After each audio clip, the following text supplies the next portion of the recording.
Bienvenue chez nous pour le 47e épisode du podcast des nous sur le film Allegro non troppo.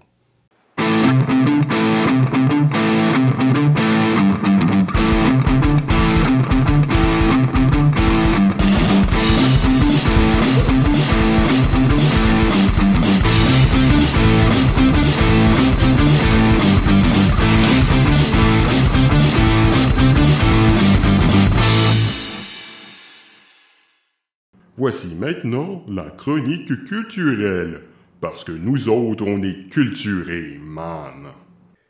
Cette semaine, nous parlerons de Allegro non troppo, un film animé italien réalisé par Bruno Bozzetto, datant de 1976. Ce film est en quelque sorte une parodie de Fantasia de Disney, mais pas tout à fait.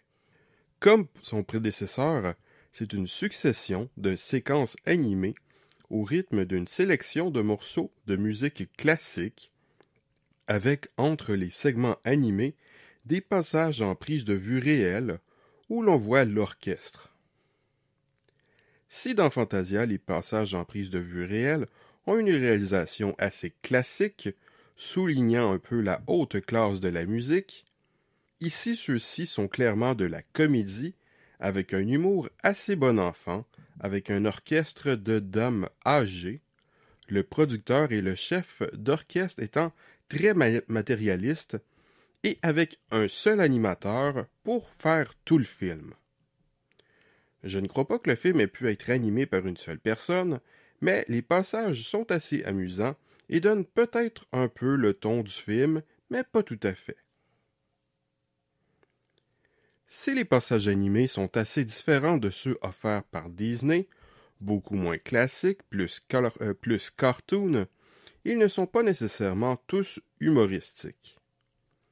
Le film semble peut-être un peu plus adulte de par certains sujets abordés, mais en même temps, il est un peu bon enfant et est clairement moins guindé que le film de Disney.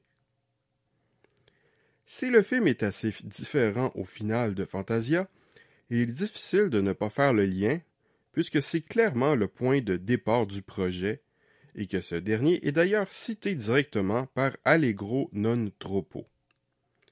Le premier segment, Prélude à l'après-midi d'un faune par Debussy, fait clairement dans l'humour un peu vulgaire, et ouvre joyeusement le bal avec un vieux satyre qui s'intéresse à de jolies donzelles.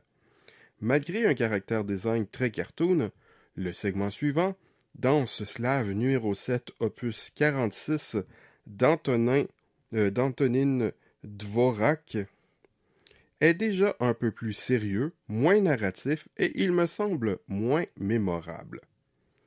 Le troisième segment, Boléro de Ravel, est cette fois-ci ouvertement une parodie d'un segment de Fantasia, Le Sacre du Printemps.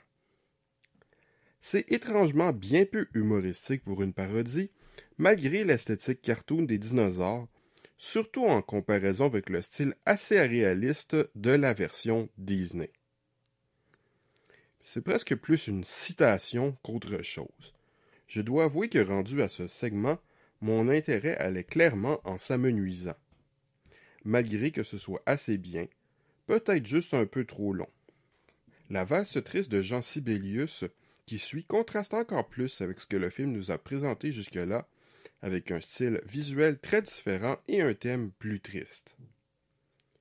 Le concerto en C majeur de Vivaldi nous replonge dans quelque chose de plus joyeux, un peu humoristique, sans doute assez mignon, un moment sympa, mais pas tellement plus.